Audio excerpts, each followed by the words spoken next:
ऐसे है ना, बेटे बेटे सपने देखते हैं, पर जब 3 साल हो जाते हैं, 5 साल हो जाते, कभी सपना पूरा नहीं होता है। जहाँ पे 3 करोड़ कमाने होते हैं वहां पे 1 करोड़ आते हैं, जहाँ पे 5 करोड़ कमाने होते हैं वहां पे 2 करोड़ आते हैं। ऐसी हमारी स्थिति है। फिर भी हमें सारी सुख सुविधाएं मिले, सारा आर्थिक ऐश्वर्य संपन्न मिला है। आज मैं आपके सामने एक ऐसी कहानी रखने जा रहा हूँ जिनके पास कुछ भी नहीं था, लोटा लेके आए थे, उनकी कहानी मैं आपके सामने प्रस्तुत करने जा रहा हूँ। इनके बारे में कुसुमाग्रज जो कवि है, जो महाराष्ट्र के थोर कवि है, उन्होंने बहुत अच्छी बात कही है। काळ्या मातीतले डोळे हिरवस पान पाहते, हिरवस पान पाहते, हिरवस पान पाहते, डोळे सपान पाहते, काटा पायात रुततो, काटा पायात रुततो, काटा पायात रुततो, काटा पायात रुततो, लाल रंगात सांडते, लाल रंगात सांडते, लाल रंगात सांडते, लाल रंगात सांडते, हिरवस पान फुटत, हिरवस पान फुटत, हिरवस पान फुटत, काळ्या मातीत मातीत ती पण चालते, ती पण चालते, ती पण चालते, वीज थैथय नाचते, डोग ढोल वाजवितो, ढग ढोल वाजवितो, ढग ढोल वाजवितो। दादाजी लोगों ने खेत में बैठकर सपने देखे, उस काली मिट्टी को बैठकर सपने देखे, खिली हुई कपासी को बैठकर सपने देखे। कितने सपने टूटे होंगे, कितने अरमान टूटे होंगे। और कांटा होता था किस्मत का, जब किस्मत का कांटा पैरों में चुभता था तो कितनी मुश्किलें परेशानियां उनको आई होती। और इसको क्रॉस करके आज इतना हरा भरा परिवार यहाँ पे उपस्थित है। उनके कई अमूल्य योगदान हमारे ऊपर है, कई आशीर्वाद हमारे ऊपर है। ऐसी कई कहानियां हैं जो हमें किसी को नहीं पता है। उसके लिए एक बार जोरदार तालियां सभी दादाजियों के लिए हमारे ओर से बनती है। अब जो कहानी रखने जा रहा हूँ यह काल्पनिक कहानी है, सब ओरल कही गई कहानी है। जैसे आगम 1000 साल तक ओरल कहे गए थे, किसी ने कहे किसी ने सुने तो उसमें दोष आए। जो कहानी मैं रखने जा रहा हूँ उसमें कई दोष हो सकते हैं, कई गलतियां हो सकती है। यह सब सुनी सुनाई कहानी है जो आपके सामने रख रहा हूँ। अगर कोई भूलवश हुई हो तो मैं सबसे पहले आपसे हाथ जोड़कर माफी मांगता हूँ, आप मुझे वहां पे क्षमा कर देना। पहले चलते हैं ईस्वी सन 1850 में। ऐसा मानते हैं कि ईस्वी सन 1850 में हमारे सबके दादाजी रूपचंद जी साहब संघवी, उनका जन्म हुआ होगा। इसके पीछे भी कुछ कैलकुलेशन हमने जोड़े हैं कि उनका जन्म तब क्यों हुआ होगा। उनके 3 पुत्र थे। बड़े बेटे का नाम था मोतीराम जी, दूसरे दादाजी का नाम था बचराज जी और तीसरे बेटे का नाम था गोविंद राम जी। उनके 3 बेटे थे। पहले लड़के लड़के जल्दी होते थे तो 15 से 20 साल के बीच में इनका जन्म हुआ होगा, यानी 1865 से लेकर 1872 तक। अब भगवानपुरा से हम खानदेश कैसे आए, इसकी कोई कहानी हमारे पास नहीं है। लेकिन भगवानपुरा से खानदेश में हम सबसे पहले उत्तरायण में आए हैं। यह शायद जानकारी काफी कम लोगों को होगी कि हम सबसे पहले उत्तरायण में आए थे। और व्यापार के लिए हमारे सभी दादाजी लोग वरखेड़ी जाते थे। तब गुरुवार में वरखेड़ी में बाजार भरता था, तो वो घोड़े से, घोड़ा गाड़ी से वरखेड़ी जाते थे। तो यह उनकी जर्नी थी और यह व्यापार था उनका साहूकारी का। अब जैसे इंफॉर्मेशन मिलती है, हमारे जो तीनों भी दादाजी है उनका व्यापार तो उस समय कपास या कपास के बीज का रहा होगा, ऐसा अंदाजा हम लगाते हैं। अब आ गए हम 1872 तक। अब खेड़गांव कैसे आए, तो उत्तरायण से वरखेड़ी जाने के लिए 2 मुश्किल आती थी। एक तो डिस्टेंस बहुत ज्यादा था क्योंकि तब घोड़ों से जाना पड़ता था, और दूसरी सबसे बड़ी हड़ल थी गिरना नदी। गिरना नदी को तब घोड़ों से क्रॉस करना लगभग इम्पॉसिबल था और उसमें काफी पानी होता था। तो इसको क्रॉस करने के लिए कुछ ना कुछ रास्ता निकाला जाए। तो उन्होंने क्या रास्ता निकाला, उन्होंने एग्जैक्टली उत्तरायण और वरखेड़ी के बीच में एक स्टॉप निकाला जो उतावड़ी नदी के किनारे था और उसी का नाम है खेड़गांव। तब हम खेड़गांव आए। तो तारीख के हिसाब से 1875 टू लेके 1890 के बीच में कभी कभी हम खेड़गांव आए और सबसे पहले 3 दादाजी के घर वहां बने हैं, जो जिनके नाम अभी मंच पर है। मोतीराम जी, बचराज जी, गोविंद राम जी संघवी, ये तीनों परिवार उस समय शायद खेड़गांव आए होंगे, यह अंदाजा हमने लगाया है। अब कुछ जो डेट्स है वो मेरे पास रियल है, जैसे गोविंद राम जी संघवी, इनके सबसे बड़े सुपुत्र छगन चंद जी संघवी, इनका जन्म वर्ष 1888 है, यानी 1888, और उनके सबसे छोटे बेटे स्वरूप चंद जी साहब संघवी, इनकी जन्म डेट 1900 है। तो यह अंदाजा लगाया है कि उनके जन्म के कुछ पहले वो खेड़गांव आए थे। अब खेड़गांव की कुछ निशानियां हैं, ऐतिहासिक निशानियां, जो मेरे जनरेशन के हैं या मेरे ऊपर के जनरेशन का उनको कुछ नहीं पता है कि ये क्यों फेमस है, कैसे प्रसिद्ध बने।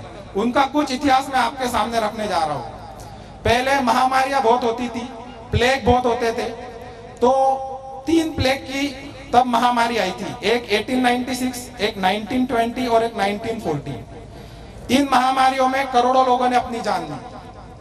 तो उस समय भोंदूगिरी ज्यादा चलती थी, अंधश्रद्धाएं ज्यादा चलती थी। ऐसे ही एक हिवताप की बीमारी आई थी, जिसको गावरानी भाषा में तीहो कहते हैं। वह तीहो और हिवताप को दूर करने के लिए लोगों ने अपने अपने दिमाग लगाए। तब किसी खेड़गांव के भाई ने क्या किया, नंदी बैल है ना, नंदी बैल के नीचे से वो गुजरा, उसका हिवताप ठीक हो गया। उसने दूसरे लोगों को बताया, ऐसे और 50-60 लोग नंदी बैल के नीचे से गुजरे, वो लगभग सारे बच गए। उनको मानसिक तकलीफ काफी कम हुई, शारीरिक या मानसिक बोलो, तो लोगों की श्रद्धा बन गई, क्या नंदी महाराज में सच में कुछ तो भी बल है।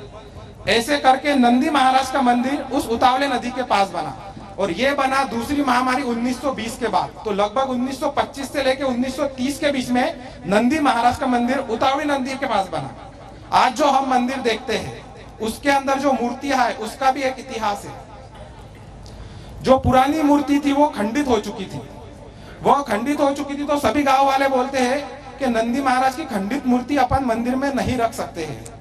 तब हमारे दादाजी स्वर्गीय हरकचंद जी साहब संघवी, इन्होंने पुढ़ाकार लिया, उस खंडित मूर्ति को अपने खले में लेके गए, खले यानी खेत में, और वहां पे स्थापित किया।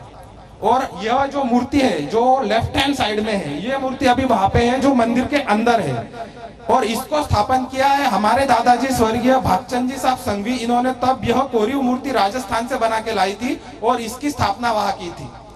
कहानी यहाँ पर खत्म नहीं होती है। सभी गांव वालों ने रोष किया कि नंदी महाराज खेड़गांव के, इनको आप बाहर कैसे जान दे रहे हो। फिर तब दादाजी ने, स्वर्गीय हरकचंद जी साहब संघवी ने, फिर उस मूर्ति को खले से लाके मंदिर के बाहर स्थापित की। और जो बाहर मूर्ति है, जो एग्जैक्टली उस मूर्ति के बाजू में है, यह मूर्ति, यह पुरानी खंडित मूर्ति है, और यह स्वर्गीय हरकचंद जी साहब संघवी ने मंदिर के बाहर स्थापित की है। अंदर की मूर्ति स्वर्गीय भागचंद जी साहब संघवी ने, और बाहर की मूर्ति स्वर्गीय हरकचंद जी साहब संघवी इन्होंने स्थापित की है। ऐसे हमारे खेड़गांव के मंदिर का इतिहास है। जैसे लोगों की श्रद्धा उस नंदी बैल पर पड़ी, उस नंदी महाराज के मंदिर पे पड़ी, आस्था का केंद्र बना। हर श्रावण के महीना में वहां पे जत्रा भरने लगी, पोले के समय विशेष आराधना होने लगी, और खेड़गांव का नाम नंदीचे खेड़गांव हुआ। यह पूरा इतिहास इस गांव के पीछे है। अब दूसरा चलते हैं, जो ऐतिहासिक है हमारे गांव की निशानी, वह है हमारी शाला। कई बुआओं के दादाजी, दादीजी, बाबा साहब, इनके कई के एजुकेशन स्कूल में हुए होंगे। इस स्कूल का शिलान्यास हमारे ही दादाजी स्वर्गीय गणेश मल जी साहब संघवी, इनके द्वारा हुआ है। भारत स्वतंत्र होने के बाद जब पहली बार ग्राम पंचायत गठन हुई थी, तब लगातार 10 साल तक वह खेड़गांव के सरपंच रहे थे। उन्हीं के कार्यकाल में इस शिला का शिलान्यास हुआ है। आज भी अगर आप स्कूल में जाते हो तो 4 दादाजी के नाम पे वहां पे खोलिए। एक दादाजी गणेश मल जी साहब संघवी, स्वरूप चंद जी साहब संघवी, और अन्य 2 दादाजी के नाम है, जिनके नाम से आज भी स्कूल में खोली है। और शिक्षा के क्षेत्र में संघवी परिवार का इनडायरेक्टली योगदान तो आज भी चल रहा है। तीसरा जो ऐतिहासिक पल है, जो ऐतिहासिक मोमेंटो है खेड़गांव का, वह है एक वोड़ का झाड़ और उसके पास रहने वाला कुआ। ये शायद सबको याद होगा, जो लगभग ये यहाँ पे है। इस झाड़ का क्या इतिहास है, इसका कोई रिकॉर्ड हमारे पास नहीं है, लेकिन इस झाड़ ने पिछले 200 साल में हमारा पूरा इतिहास देखा है। हमारे परिवार के सुख दुख सारे गप्पा टप्पा इस झाड़ के नीचे ही हुई है, और आज भी हो रही है। इसका यही इतिहास है कि मुख्य प्राणी हम इसे बोल सकते हैं जिसने हमारे पूरे परिवार की ग्रोथ देखी है। यह जो कोपरे में मंदिर है या कोने में, वह भी दादाजी गणेश मल जी साहब संघवी इन्होंने स्थापित किया। और जो नीचे के सारे निशान है, यह आज की घर की परिस्थिति है जो हमारे बाबा जी या दादाजी के हैं। ऐसे हमारे खेड़गांव का गर्व भरा इतिहास रहा है। अब फिर आते हैं समय के चक्कर में। अभी तक हम आए 1920 तक, 1930 तक कि कैसे खेड़गांव का मंदिर नंदी के महाराज का बना। अब आते हैं 1940 से लेके 1960 तक हमारा वर्चस्व खेड़गांव में कैसे हुआ, कैसे खेड़गांव की पहचान संघवी परिवार के वजह से हुई। 1940 से लेके 1960 तक दो समाज में खेड़गांव विभाजित था। मेजोरिटी में सबसे ज्यादा मराठा समाज और राजपूत समाज, इन दोनों में हमेशा संघर्ष चलते रहता था। तब गवर्नमेंट क्या करती थी, पुलिस पाटिल की नियुक्ति गांव में करती थी। पुलिस पाटिल क्या करता था, उनके झगड़े छुड़ाने के काम करता था। तो उस समय के जो पुलिस पाटिल थे उन्होंने क्या दिमाग लगाया कि गुर्जर समाज और मारवाड़ी समाज को अगर इनके बीच में डाला जाए तो फिर इनमें झगड़े कम हो सकते हैं। इसके लिए उन्होंने उनको वहां पे स्थापित करना शुरू किया और महत्व देना शुरू किया। जितना रिकॉर्ड मुझे मिला है, मोतीराम जी संघवी के जो सुपुत्र थे चुनीलाल जी साहब संघवी, इनका शायद ही खेड़गांव में कभी वास्तव्य रहा है। उनका प्रवास पुणे से जलगांव और जलगांव से वरखेड़ी हुआ है। लेकिन जो अन्य दो दादाजी है, जैसे गोविंद राम जी संघवी, इनके 4 सुपुत्र थे। इन चारों सुपुत्रों की एक एक पेड़ी और एक एक दुकान वरखेड़ी में थी साहूकारी की। यही अंदाजा लगाते हैं कि बचराज जी संघवी साहब के भी 4 पुत्र थे, उनकी भी साहूकारी थी, उनकी भी 4 पेड़ियां दुकान तो उस समय वरखेड़ी में रही होगी।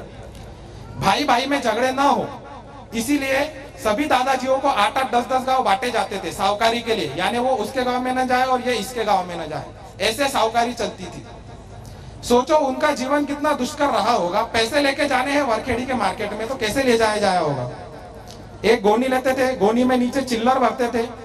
चिल्लर का दाम बताता हूँ आपको, 1 रुपये यानी 12 ग्राम चांदी, यानी 80 रुपए किलो चांदी। तो अब चांदी के नाने आते थे, तो 12 ग्राम का 1 रुपया होता था। उसको चिल्लर को गोनी में नीचे भरते थे और उसके ऊपर चारा भरा जाता था और उसको सिया जाता था और फिर घोड़ा गाड़ी पे लोड किया जाता था और तब जाके वो वरखेड़ी में प्रयाण करते थे। बिजनेस कैसे होता था, तब खेड़गांव में सबसे ज्यादा फसल कपास की होती थी, भुईमुख की होती थी, जवार की होती थी और दादर की होती थी। इनका बीज काश्तकार को लेना है तो उसके पास पैसा चाहिए, तो पैसा वो साहूकार से लेता था। जो फसल आने वाली है साहूकार उसे खरीदी करता था अपने दामों पर, और अगर वो डिफॉल्ट होता है तो उसकी करता था।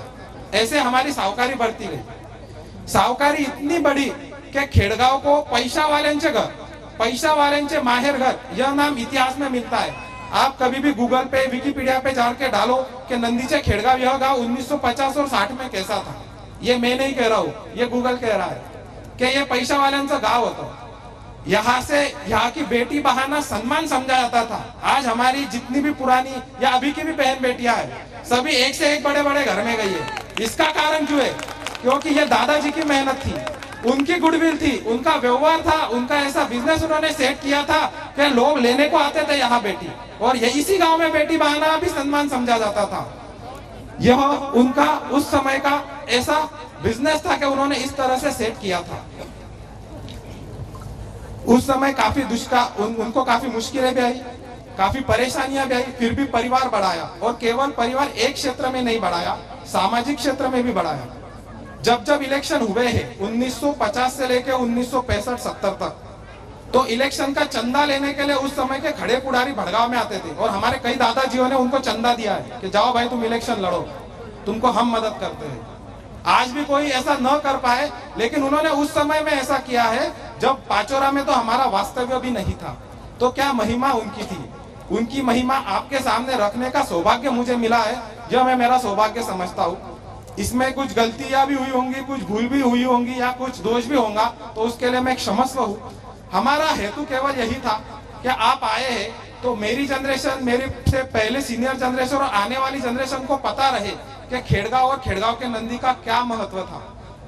तीनों दादाजी के बारे में या उनके परिचय के बारे में तो हमारे पास कल का बहुत सारा समय है, तो कल उनके बारे में विस्तार से बात करेंगे। लेकिन दादाजी के बारे में, सिर्फ सभी दादाजी के बारे में कहना चाहता हूँ। शुबाड़ को माँ बाप पासे बाळ क्रीड़ा नव करे, ने मुख माथी जेम आवे तेम शूनव उचरे, तेमज तमारा पास तारक आज भोळा भाव थी, जेऊ बन्यू तेऊ कहू ते मां कशु खोटू नथी। सरल भाषा में कहता हूँ, जैसे एक छोटा बच्चा अपने माँ बाप के पास जाता है, जो दिल में बोल देता है, वैसे ही मैंने प्रयास किया है। इसमें कुछ झूठापन नहीं था।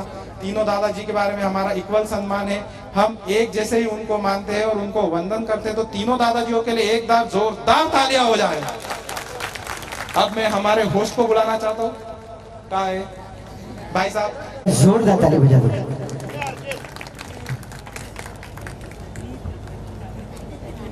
जिनेंद्र, आपके सामने अभी हर्षित ने जो कहानी पेश की, खेड़गांव के बारे में जो जो मालूमात दी, उसने तो आपसे क्षमा याचना कर ही ली है। पर ये जो मालूमात उसने कलेक्ट की है, तब बुजुर्ग लोग जो जो भी आज बैठे हैं, उनके पास में जा के गए 3 हफ्ते से ये कलेक्शन है उसका। इस कलेक्शन के लिए हर्षित भाई के लिए जोर से तालियां बजाइए। ये मालूमात आपको कहीं नहीं मिलेगी जो हर्षित ने दी, वो आज आपको मिली है। और मैं मानता हूं कि ये सम्मेलन का सबसे बड़ा यश है। तो हर्षित के भाई और दोबारा ताली बजाइए। खूब खूब अनुमोदना हर्षित भाई, एक बार सब साथ में अनुमोदना। देखो अनुमोदना करो तो बिल्कुल ताली के साथ। यस, ताली में कोई कंजूसी नहीं। अनुमोदना अनुमोदना अनुमोदना बारंबार हर्षित भाई को देते हैं आज, देते आज अनुमोदना। वारे भाई, एक बार फिर से एक बार जोरदार ताली। क्योंकि देखो, मैंने जब भी हर्षित भाई को बोला था कि हर्षित भाई अगर पूरे परिवार को बुलाऊं स्टेज पे तो कैसे चलेगा, चलेगा कि नहीं चलेगा, तो हर्षित भाई ने बोला कि अगर पूरा परिवार स्टेज पे आया तो सामने कौन रहेगा। अभी आते हैं मेन मुद्दे पर। जो ये समा है, मैं चाहूंगा कि वैसे का वैसे रहे। जो पीछे कुछ काम चल रहा हो, जिसके पास अगर कोई काम न हो ना अभी, प्लीज कृपया करके विराजमान हो जाइए। क्योंकि अगर एक आज जो सम्मेलन डीले कम कर दो, आज सम्मेलन किसके लिए है? बहन और बेटियों के लिए है। और अगर और आगे बढ़ूं तो परिवार की मुख्य होती है कौन? माँ। कौन होती है? कौन होती है? हाँ, और सभी से विनती है मेरी मम्मी से, हाँ सभी जो अगर कुछ काम कर रहे हो, ये आपके लिए है।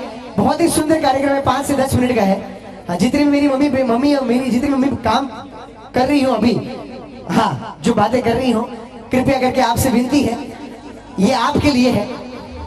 क्योंकि कहते हैं खाली कौन दो कि जहां में जिसका अंत नहीं उसे आसमां कहते हैं, जहां में जिसका अंत नहीं उसे आसमां कहते हैं, और धरती पे जिसका अंत नहीं उसे, धरती पे जिसका अंत नहीं उसे। वारे वाह मम्मी जी, हाँ आगे आ जाओ। मुझे लगा जा रहे हो आप, नहीं जा रहे हो? हाँ बैठ जाओ बैठ जाओ।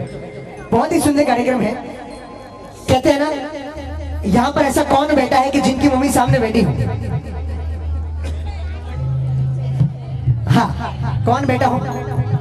हाँ, आपकी मम्मी साथ में बैठी हो? कहाँ पर है? कहाँ पर है मम्मी? एक बार आगे आ जाओ। यस, एक बार आगे आ जाओ। 4 से 5 लोग चाहिए जिनकी मम्मी साथ में बैठी हो। यस, आगे आ जाओ। ये बात क्या बात? कैसे? हाँ जल्दी जल्दी जल्दी, बहुत सुंदर कार्यक्रम है। देखो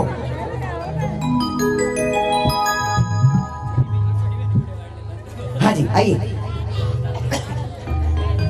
हाँ 4 से 5 देखो, सभी को नहीं आना है। यस आ जाइए आ जाइए, ऊपर आ जाइए, ऊपर आ जाइए, यहाँ पर ऊपर है। जल्दी जल्दी जल्दी, और एक ग्रुप में बना के। हाँ या क्या, थोड़ा थोड़ा दूर हो जाओ, अपनी अपनी मम्मी के लेके जाओ। हाँ आज कुछ करना ही नहीं है आज। यस ये बात। और बैठ जाओ। हाँ बैठ जाओ बैठ जाओ मम्मी, बैठ जाओ। देखो अगर मम्मी की बात आए ना, अगर माँ की बात आए, अपनी अपनी मम्मी का हाथ पकड़ लो पहले। यस, अगर माँ की बात आए ना, तो माँ बेटी का और माँ बेटी का रिश्ता बड़ा इमोशनल होता है कि नहीं? किसी ने मुझे पूछा धैर्य भाई कि मैं अपनी माँ की उपमा कैसे करूं? किसी ने मुझे पूछा हर्षित भाई कि मैं अपनी माँ की उपमा कैसे करूं? तो मैंने बोला इतनी हमारी औकात नहीं कि हम अपनी माँ की उपमा, इतनी हमारी औकात नहीं है कि अपनी माँ की उपमा हम कर सके। फिर भी मैंने उसको कहा कि अगर उपमा करेगा तो कैसे करेगा? सुनना। हाँ आ जाओ आ जाओ। यस आ जाइए। तो उसने कहा मैं अपनी माँ की उपमा अगर सागर से करूं तो, सागर से करूं तो मैंने बोला सागर तो विशालता का प्रतीक है, सागर तो विशालता का प्रतीक है, पर मैं अपनी माँ की ममता में सागर का पानी तो खारा होता है। क्या होता है? सागर का पानी तो खारा होता है। मैंने मेरी माँ की ममता में खारापन, मैंने मेरी माँ की ममता में खारापन। तो उसने कहा धैर्य भाई मैं अपनी माँ की उपमा चांद से करूं तो, हर्षित भाई तो मैंने कहा चांद तो शीतलता का प्रतीक है, पर चांद में तो मैंने मेरी माँ की ममता में दाग कभी नहीं देखा। तो उसने कहा धैर्य भाई अगर मैं अपनी माँ की उपमा हिमालय से करूं तो, हिमालय से करूं तो मैंने उससे सवाल कहा कि अगर आपको बिना ठंड की तैयारी से, अगर आपको बिना ठंड की तैयारी से हिमालय भेजा जाए तो आप कितना समय रुक सकते हो हर्ष भाई? 5 मिनट, 10 मिनट, 15 मिनट? पर अगर एक बेटा अपनी माँ की गोद में सोता है ना तो 2 घंटे उस बेटे के कहां चले जाते हैं और उस माँ के कहां चले जाते हैं, उस ना बेटे को पता चलता है ना माँ को पता चलता है। तब मैं कहूंगा जो मस्ती आंखों में है वो मधुरा लाए में नहीं, जो मस्ती आंखों में है वो मधुरा लाए में नहीं। अमीरी किसी के मोहताज नहीं, शांति पाने के लिए कहां कहां भटका ये मानव, पर जो माँ की गोद में है वो हिमालय में भी नहीं साहब, जो माँ की गोद में है ना वो हिमालय में भी नहीं। अच्छा लगे तो दिल से अनुमोदना करना। उस माँ की बात करते हैं ना, मम्मी की स्पेलिंग क्या होती है अंग्रेजी इंग्लिश में? मदर। मम्मी को क्या कहते हैं इंग्लिश में? मदर। मदर की स्पेलिंग क्या होती है? MOTHER। पर अगर मदर से M हटा दे तो क्या बचता है? मदर से M हटा दे तो क्या बचता है? Because mother is mother, everything is. अपनी अपनी माँ के लिए एक बार जोरदार ताली बजा दो। सच कहूं ना आज मेरी मम्मी आने वाली थी, मेरे हर प्रोग्राम में मेरी मम्मी आती है। पिंपल गांव में मेरी मम्मी आई थी, 40 गांव में मेरी मम्मी आई थी, पर आज किसी कारण मेरी मम्मी नहीं आ पाई। क्योंकि अगर कोई भी प्रोग्राम हो ना सबसे पहले बुकिंग आए ना तो सबसे पहले मेरी मम्मी बैग लेके खड़े हो जाती, मुंह भी आउला। हाँ अगर मम्मी नहीं आई है ना तो तमाम मम्मी यहाँ पर खड़ी हो, और तब कहते हैं ना कि जब एक आदमी थका हारा घर में घुसता है ना हर्षित भाई, आदमी 6 साल का हो या 60 साल का भी क्यों ना हो जाए, आदमी 6 साल का हो या 60 साल का भी क्यों ना हो जाए, सबसे पहले घर में घुसे और एक ही लाइन कहे मम्मी कटे। सच है, सबसे पहले घर में घुसे ना तो एक ही लाइन कहे मम्मी, मम्मी कटे। अगर बहन आ जाएगी सामने, भाई आ जाएगा तो साइड मम्मी कटे। क्यों? क्योंकि उस बेटे को पता है कि जब मैं थका हारा घर पे आऊंगा ना, जब मैं थका हारा घर पे आऊंगा ना तो पत्नी पूछेगी कितना कमाया, पत्नी पूछेगी कितना कमाया, बहन पूछेगी कितना बचाया, एक बेटा पूछेगा पापा मेरे लिए क्या लाया। पर सच कहूं ना एक माँ ही पूछेगी बेटा खाने में। उन तमाम माओं के लिए एक बार जोरदार ताली बजा दो कि बेटा खाने में क्या खाया।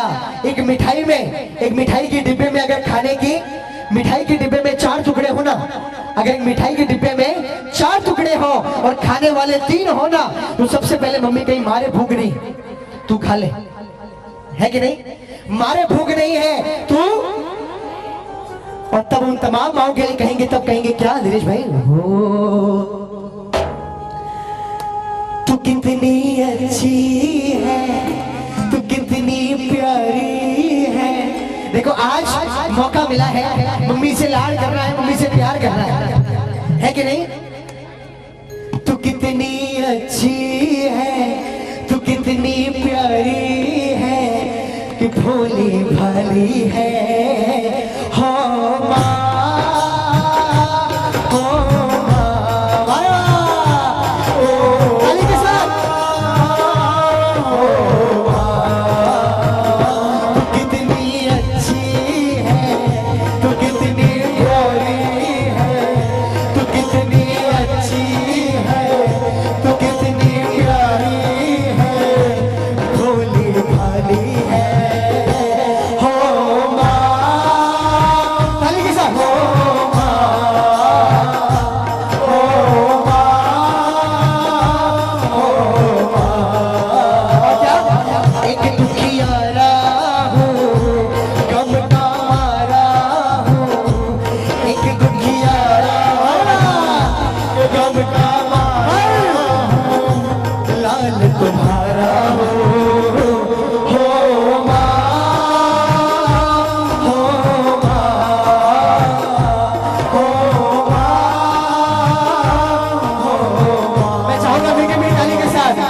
है